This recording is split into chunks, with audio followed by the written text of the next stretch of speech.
2022-23 primary interview OBC 82 থেকে 89 পেয়ে pass করেছেন, মানে পাস করা রয়েছে। তো সেক্ষেত্রে ওবিসি তালিকায় নাম নেই। যদি ওবিসি সার্টিফিকেট বাতিল হয়ে যায় বা ভেরিফিকেশন পরে যখন বাতিল হয়ে যাবে, তো ইন্টারভিউ কি দিতে পারবেন আপনারা? তো এটা নিয়ে যারা চিন্তা করছেন, ওবিসি যারা ক্যান্ডিডেট রয়েছেন প্রধানত, তারা বিশেষ করে এটা নিয়ে চিন্তা করছেন যে ইন্টারভিউ কি দিতে পারবো? বা জানুয়ারি, ফেব্রুয়ারি, মার্চের মধ্যে যে 8 টা জেলার ইন্টারভিউ হয়েছে, তার মধ্যে তো অনেকে ওবিসি ছিল, ইন্টারভিউ দেওয়া হয়ে গেছে। তাদের কি হবে? তো এটা নিয়ে অভিজ্ঞ শিক্ষকরা কি বলেছেন সেটা নিয়ে কিছু কথা বলব। দেখুন, প্রথমে বলে দিচ্ছি, এটা কিন্তু অভিজ্ঞ শিক্ষকদের সাথে কথা বলে আমি যেটা জানতে পেরেছি সেগুলোই বলব এই ভিডিওতে। আমার কিন্তু কথা নয়। আমিও একজন পরীক্ষার্থী, চাকরি প্রার্থী। তো অভিজ্ঞ শিক্ষকরা যেটা বলেছেন সেটাই বলব। আপনাদেরও কিছু গুরুত্বপূর্ণ মতামত থাকলে অবশ্যই কমেন্ট করে জানাবেন। তো welcome to my YouTube channel education is life with Shubhadeep পাত্র।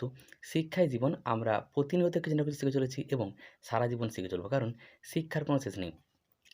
দেখুন, অভিজ্ঞ শিক্ষকদের সাথে কথা বলে যেটা আমি জানতে পেরেছি, ওনারা যেটা বললেন, যাদের তালিকায় নাম নেই, ওবিসি তালিকায় নাম নেই, ৮২ থেকে ৮৯ পেয়ে পাস করেছেন, যাদের ইন্টারভিউ এখনো হয়নি, অনেকের তো ইন্টারভিউ হয়ে গেছে। জানুয়ারি, ফেব্রুয়ারি, মার্চে যে ৮ টা জেলা হয়েছে, তার মধ্যে কিন্তু অনেকে ওবিসি ওই তালিকায় নাম নেই, এরকম হতে পারেন যে তাদের ইন্টারভিউ হয়ে গেছে। তাহলে তাদের কী হবে? তাদের কি বাতিল হয়ে যাবে?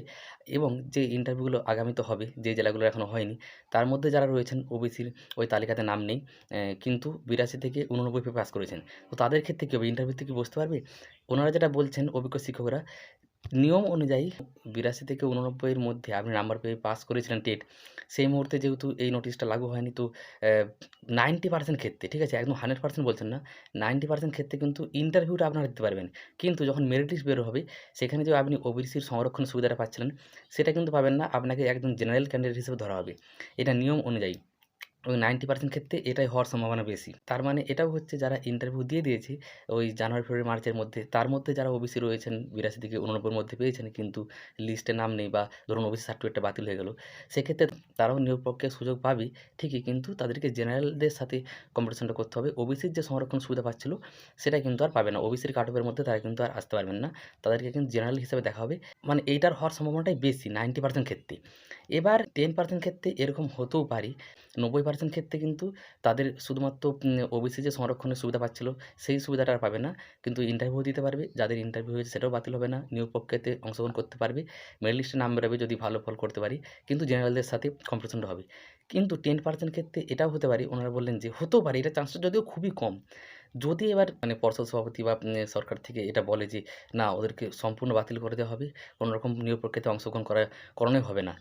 এটা কিন্তু খুবই কম চান্স রয়েছে যে সেটা নোটিশ আসলে কিন্তু বোঝা যাবে। সবথেকে বড় কথা, সেটা যতক্ষণ না নোটিশ আসছে, এর পরবর্তী যে ইন্টারভিউ নোটিশ আসবে, সেখানে কি বলা থাকে সেটা সবথেকে গুরুত্বপূর্ণ।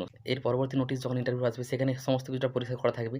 যদি তাদেরকে বাদ দিয়ে দেবে বলে, তাহলে কিন্তু সেখানে উল্লেখ করা থাকবে। তো এর পরবর্তী নোটিশটা খুবই গুরুত্বপূর্ণ। তো নোটিশটা আসলেই বোঝা যাবে। তবে 90% ক্ষেত্রে তো অবশ্যই ইন্টারভিউ দিতে পারবে। তাই এই মুহূর্তে খুব বেশি চিন্তা করে লাভ নেই। আপনাদের যদি এই বিষয়ে কোনো গুরুত্বপূর্ণ মতামত থাকে বা কোনটা হতে পারে, আপনারাও কমেন্ট করে জানাবেন। অভিজ্ঞ শিক্ষকরা এটা বললেন। আবার বলছি, 90% ক্ষেত্রে কিন্তু চান্স আছে যে ইন্টারভিউ দিতে পারবে। যাদের ইন্টারভিউ হয়ে গেছে বাতিল হবে না। কিন্তু জেনারেল হিসাবে ধরা হবে। মানে ওবিসির যে সংরক্ষণ সুবিধা পাচ্ছিল সেটা পাবে না। কিন্তু 10% এটা হতেও পারে, সেটা নোটিশ আসলে বোঝা যাবে যে একবারে কি সম্পূর্ণ বাদ দিয়ে দেবে যারা ৮২ থেকে ৮৯ পাস করেছিল। কিন্তু না হওয়ার চান্সটাই বেশি। মানে ইন্টারভিউ দিতে পারবে, এই চান্সটাই বেশি রয়েছে। এমনটাই অভিজ্ঞ শিক্ষকরা জানালেন। আপনাদের কি মতামত? আপনারা অবশ্যই কমেন্ট করে জানাতে পারেন।